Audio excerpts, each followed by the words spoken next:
Times میں خوش آمدید۔ سیز فائر اور جنگ بندی کے بعد غزہ پٹی کے حالات اب کچھ بہتر ہو رہے ہیں۔ امن اور شانتی ہے۔ غزہ پٹی کی عوام اب باہر نکل رہی ہے اور سیز فائر کا، جنگ بندی کا فائدہ اٹھاتے ہوئے وہ اپنے علاقوں کو اب لوٹنے کی کوشش کر رہے ہیں۔ وہاں کے لوگوں کی طرف سے، سوشل میڈیا انفلوئنسر کی طرف سے سوشل میڈیا پر کیا کچھ شیئر کیا جا رہا ہے، اب پہلے اسے دیکھیے۔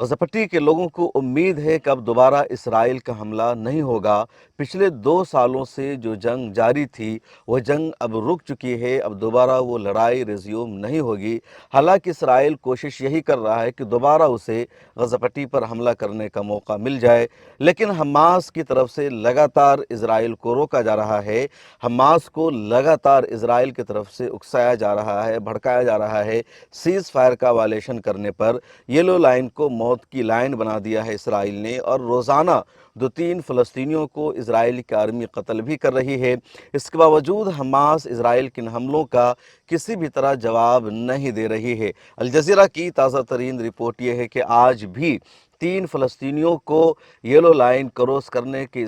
الزام میں اسرائیلی آرمی نے قتل کر دیا ہے۔ اسرائیل کا یہ بھی بار بار دعویٰ سامنے آ رہا ہے کہ خان یونس میں، رفح میں، دوسرے علاقوں میں القسام بریگیڈ بہت زیادہ ایکٹیو ہے، لیکن القسام بریگیڈ اور حماس کی طرف سے اسرائیلی آرمی پر حملہ نہیں کیا جا رہا ہے۔ پچھلے دنوں اسرائیل نے اپنے ہی لوگوں کے ذریعے اپنی آرمی کا قتل کروایا، اپنے ایک آرمی کو زخمی کروایا، اور اس کے بعد اس نے غزہ پٹی پر حملہ بھی شروع کر دیا، القسام بریگیڈ پر الزام عائد کر کے، حماس پر الزام عائد کر کے کہ حماس نے سیز فائر کا وائلیشن کیا اور ہمارے آرمی کا قتل کر دیا۔ لیکن حماس نے، القسام بریگیڈ نے واضح کر دیا تھا کہ ہم نے قتل نہیں کیا ہے، اور اگر ہم جب اسرائیل پر حملہ کرتے ہیں تو باضابطہ اس کا ثبوت پیش کرتے ہیں، ہم ذمہ داری لیتے ہیں۔ اور اسرائیل یہ چاہ رہا تھا کہ حماس پر الزام ڈال کر دوبارہ جنگ کو ریزیوم کر دیا جائے، لیکن امریکہ نے بھی اس میں مداخلت کی، چھان بین کی، تفتیش کی، اور پتہ چلا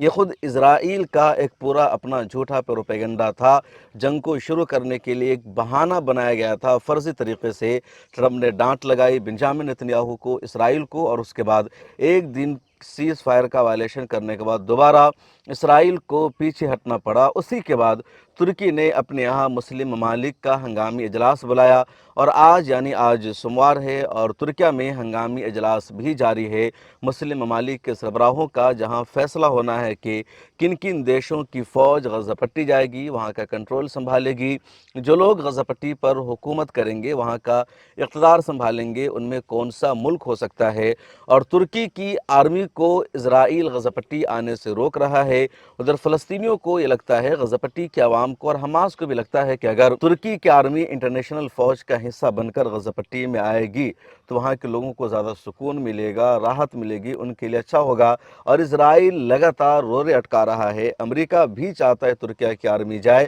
اب آج جب مسلم ممالک کا اجلاس ہوگا، اور اس اجلاس میں وہ ممالک حصہ لے رہے ہیں جو پچھلے مہینے ٹرمپ کے ساتھ میٹنگ میں نیو یارک میں شریک تھے، اس کے بعد ان ممالک کے سربراہان اور ذمہ داران مصر کے شرم الشیخ میں بھی پیس کانفرنس میں موجود تھے، تو آج کا اجلاس بہت زیادہ اہم ہے، بہت امپورٹنٹ ہے، اور سبھی کی نظریں ہیں، کیونکہ سیز فائر کے دوسرے مرحلے کا آغاز ہو جانا ضروری ہے۔ اور دوسرے مرحلے میں یہ ہے کہ اسرائیلی آرمی کو مکمل طور پر غزہ پٹی سے نکلنا ہوگا، غزہ کی تعمیر شروع ہو جائے گی، اور رفح بارڈر کو پوری طرح کھولا جائے گا امدادی سامانوں کے وہاں پہنچنے کے لیے۔ اس ویڈیو میں ایک اور اہم خبر جان لیجئے، اور وہ خبر ہے لبنان اور اسرائیل کے بیچ میں جاری لڑائی کو لے کر کے۔ اسرائیل نے لبنان میں حزب اللہ کے ٹھکانوں پر حملہ ایک مرتبہ پھر تیز کر دیا ہے، اور اکتوبر کے مہینے میں 20 سے زیادہ حزب اللہ کے اہم رہنما کو اسرائیل نے شہید کرنے کا کام کیا ہے۔ اور پچھلے 2 دنوں میں بھی اسرائیل نے حزب اللہ کے لڑاکوں پر، ان کے فائٹرز پر حملہ کیا ہے۔ اسرائیل یہ کہہ رہا ہے کہ لبنان کی حکومت نے پچھلے سال نومبر میں جب اسرائیل اور حزب اللہ کے درمیان سیز فائر کا معاہدہ ہوا بات ہے، کہہ لیجئے اسرائیل اور لبنان کے درمیان معاہدہ ہوا تھا، تو اس معاہدہ میں بات شامل تھی کہ لبنان کی حکومت حزب اللہ سے ہتھیاروں کو چھین لے گی، حزب اللہ غیر مسلح ہو جائے گی، حزب اللہ آرمڈ فورسز کے طور پر موجود نہیں رہے گی۔ 1 سال کا عرصہ گزر چکا ہے اور لبنان کی حکومت نے ابھی تک اپنے وعدے پر عمل نہیں کیا۔ نومبر 2024 میں جب لبنان اور اسرائیل کے درمیان پیس ایگریمنٹ ہوا تھا، جنگ بندی کا معاہدہ ہوا تھا، تو اس معاہدے میں بات شامل تھی کہ لبنان اور اسرائیل کی سرحد جہاں پر ملتی ہے اس سے 30 کلومیٹر اندر لبنان چلی جائے گی، یعنی اسرائیل اور لبنان کی سرحد پر لبنان کے اندر 30 کلومیٹر کے علاقے میں حزب اللہ کی آرمی نہیں رہے گی، حزب اللہ کا کوئی فوجی ڈھانچہ نہیں رہے گا، اس کے ہتھیار نہیں رہیں گے، یا یہاں کوئی راکٹ کا انفراسٹرکچر نہیں رکھا جائے گا۔ معاہدے میں شرط شامل تھی۔ دوسری طرف یہ بات بھی شامل تھی کہ اسرائیل کی آرمی نے لبنان اور اسرائیل کی سرحد پر جن علاقوں کا کنٹرول سنبھال رکھا ہے اسے آزاد کرنا ہوگا، اسرائیلی آرمی کو پیچھے ہٹنا ہوگا، اور لبنان کی سرحد میں اسرائیلی آرمی بالکل بھی نہیں رہے گی۔ لبنان کی حکومت نے یہ بھی وعدہ کیا تھا کہ وہ حزب اللہ کو ہتھیار ڈالنے پر مجبور کرے گی اور حزب اللہ کے پاس ہتھیار نہیں رہے گا۔ لبنان کی جو آرمی ہے اسے طاقتور بنایا جائے گا، اور اس پر لبنان کی حکومت نے لگاتار عمل کرنے کی کوشش بھی کی۔ لبنان کی حکومت نے 5 نکاتی ایجنڈا اور پروگرام بنایا حزب اللہ سے ہتھیاروں کو لینے کا، لیکن حزب اللہ نے ہمیشہ کہا کہ ہم ہتھیار ڈالنے والے نہیں ہیں اور لبنان کی حکومت ہمیں ایسا کرنے پر مجبور نہیں کر سکتی ہے۔ پچھلے دنوں امریکہ نے بھی اربوں ڈالر روپیہ دیا لبنان کی حکومت کو اسی بات کے لیے کہ وہ اپنی نیشنل آرمی کو مضبوط کرے اور حزب اللہ کو ختم کرے۔ حزب اللہ کے پاس ہتھیار نہیں ہونا چاہیے، لیکن لبنان کی حکومت ابھی تک حزب اللہ کو غیر مسلح کرنے میں، اس کو ڈس آرم کرنے میں کامیاب نہیں ہو سکی ہے، اور حزب اللہ کا یہی کہنا ہے کہ ہمارا جو ہتھیار ہے، ہماری جو لڑائی ہے لبنان کی حفاظت کے لیے، اس کی خود مختاری اور سالمیت کے لیے ہے کہ اسرائیل ہم پر قبضہ نہ کر سکے، اور جب تک اسرائیل ہماری طرف غلط نگاہوں سے دیکھے گا کوئی بھی طاقت ہمیں ہتھیار ڈالنے پر مجبور نہیں کر سکتی ہے۔ ادھر اسرائیل کو لگ رہا تھا کہ جب سیریا میں بشار الاسد کی حکومت کا خاتمہ ہو چکا ہے، احمد الشرع کی سرکار آ چکی ہے، تو اس کے بعد حزب اللہ کمزور پڑ جائے گی، حزب اللہ کے پاس ہتھیار نہیں رہے گا۔ اسرائیل کو یہی لگ رہا تھا کہ ایران، عراق اور سیریا کے ذریعے لبنان تک حزب اللہ کے پاس اپنے ہتھیاروں کو پہنچا رہا تھا، اور سیریا میں اب احمد الشرع کی حکومت ہے۔ اس کے علاوہ جیسے احمد الشرع کی حکومت آتی ہے، بشار الاسد کے اقتدار کا خاتمہ ہوا، اسرائیل نے پورے سیریا اور شام پر حملہ کرنا شروع کر دیا، پورے ملٹری انفراسٹرکچر کو اس نے تباہ و برباد کر دیا۔ کئی علاقوں میں اس نے اپنی آرمی تک کو بیٹھا دیا ہے، قنطرہ دوسرے علاقے ہیں جہاں اسرائیل کا پورا دبدبہ موجود ہے۔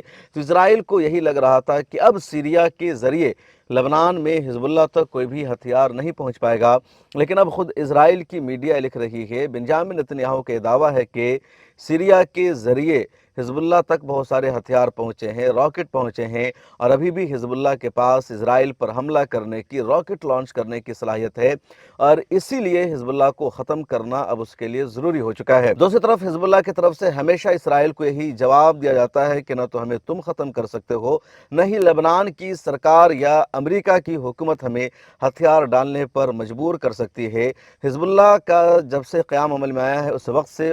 اس کے اور اسرائیل کے بیچ میں 3 بڑی جنگیں ہوئی ہیں، اور ان تینوں جنگوں میں اسرائیل کو پیچھے ہٹنا پڑا، اسرائیل کو اپنی ہار تسلیم کرنی پڑی، اور لبنان سے اسرائیل کو باہر نکلنا پڑا، اور اسی کو حزب اللہ کی کامیابی مانا جاتا ہے۔ ادھر اسرائیل کے پرائم منسٹر بنجامن نتنیاہو نے حوثیوں پر بھی حملہ کرنے کی دھمکی دی، اور اسرائیل کا کہنا ہے کہ حوثی ہمارے لیے سب سے بڑا خطرہ ہے، اور جب حماس کے ساتھ اسرائیل کی جنگ جاری تھی تو اس جنگ میں اسرائیل کو حوثیوں نے سب سے زیادہ نقصان پہنچایا۔ حوثیوں نے بحیرہ احمر میں گزرنے والے جہازوں پر حملہ کیا، جن جہازوں کا ذرہ برابر بھی اسرائیل سے کوئی تعلق تھا یا امریکہ سے کوئی تعلق تھا یا اسرائیل کے کسی قریبی دوست ملک سے تعلق تھا، اور اس کا اثر اسرائیل کی اکنومی پر پڑا۔ اسرائیل کا جو سفارتی رشتہ ہے دنیا کے دوسرے ملکوں کے ساتھ اس پر پڑا، اسرائیل میں جو لوگ انویسٹ کرتے ہیں، جو بڑی کمپنیاں وہاں انویسٹ کرتی ہے اس پر اثر پڑا، اور حوثیوں کے ان حملوں نے اسرائیل کی کمر کو توڑ دیا۔ اس کے بعد حوثیوں نے صرف اتنا ہی پر اکتفا نہیں کیا بلکہ حوثیوں نے بیلسٹک میزائل کے ذریعے اسرائیل پر حملہ کیا، اسرائیل کے مختلف شہروں کو نشانہ بنایا، تل ابیب، حیفا اور جتنے اسرائیل کے اہم ترین شہر ہیں وہ سب حوثیوں کے حملوں کی زد میں رہے۔ ایئرپورٹ کو انہوں نے نشانہ بنایا اور کئی دنوں تک ایئر اسپیس بند کرنا پڑا اسرائیل کو، جو ایئر لائنز کی سروسز ہوتی ہے اس کو بند کرنا پڑا، ایئرپورٹ کو کلوز رکھنا پڑا، اور حوثیوں نے جس طرح کا دباؤ بنایا، بلکہ کہہ لیجئے روزانہ کی بنیاد پر حوثیوں کی طرف سے 1 یا 2 میزائل لانچ کیا جاتا تھا اسرائیل پر، اور 2 سالوں کے دوران پورے اسرائیل میں ڈر اور خوف کا ماحول رہا، سائرن بجتا رہا، لوگ گھروں کو بھاگتے رہے، اور اسرائیل کو حوثیوں نے بتا دیا کہ یمن اسرائیل سے 2000 کلومیٹر سے زیادہ دور ہے، اس کے باوجود ہم تم پر حملہ کر سکتے ہیں، اور اس کے جواب میں اسرائیل نے بھی حوثیوں کے کئی ٹھکانوں کو نشانہ بنایا، یمن کی راجدھانی صنعا کے پورے ایئرپورٹ کو اس نے تباہ و برباد کر دیا، جگہ جگہ ٹارگٹ کیا، لیکن حوثیوں کے حوصلے میں کمی نہیں آئی، ان کی ہمت میں کمی نہیں آئی، بلکہ حوثیوں کا حملہ لگاتار اسرائیل پر جاری رہا اور آخری وقت تک جاری رہا، جب تک اسرائیل نے سیز فائر معاہدے پر سائن نہیں کیا، جب تک دونوں کے بیچ میں ایک ایگریمنٹ نہیں ہو گیا۔ اس لیے اب اسرائیل کے پرائم منسٹر بنجامن نتنیاہو کی طرف سے کہا جا رہا ہے کہ حزب اللہ کو ختم کرنے کے ساتھ ساتھ اس کا ہدف اور ایجنڈا ہے حوثیوں کو بھی ختم کرنا، لیکن ایسا لگتا نہیں کہ اسرائیل کو اپنے اس مشن میں کامیابی مل پائے گی۔ اسرائیل نے 2 سالوں تک غزہ پٹی پر حملہ کیا، بمباری کی، پورے غزہ پٹی کو اس نے ملبہ میں تبدیل کر دیا حماس کو ختم کرنے کے لیے، حماس کے نام و نشان کو مٹانے کے لیے، لیکن ابھی تک حماس کو اسرائیل ختم نہیں کر سکا۔ امریکہ اور دنیا بھر کی میڈیا نے باضابطہ دعویٰ کیا ہے، رپورٹ شائع کی ہے کہ 2 سالوں کی جنگ میں اسرائیل اپنے ایک بھی ہدف اور ایجنڈا میں کامیابی حاصل نہیں کر سکا، نہ تو وہ حماس کو ختم کر سکا، نہ ہوسٹیج کو اپنے دم پر رہا کروا سکا، بلکہ اسے ڈائیلاگ کا، مذاکرات کا سہارا لینا پڑا، شرطیں ماننی پڑی حماس کی، اور نہ ہی وہ غزہ پٹی پر پورا قبضہ حاصل کر سکا۔ اس لیے اگر اب اسرائیل دعویٰ کرتا ہے حماس کے علاوہ اور گروپ کو ختم کرنے کی، تو اسرائیل اپنے اس مشن میں بھی کامیاب نہیں ہو سکتا، اور آسان نہیں ہوگا اسرائیل کے لیے سب حاصل کرنا۔ اس ویڈیو میں اتنا ہی، مجھے دیجیے اجازت، پھر ملاقات ہوگی۔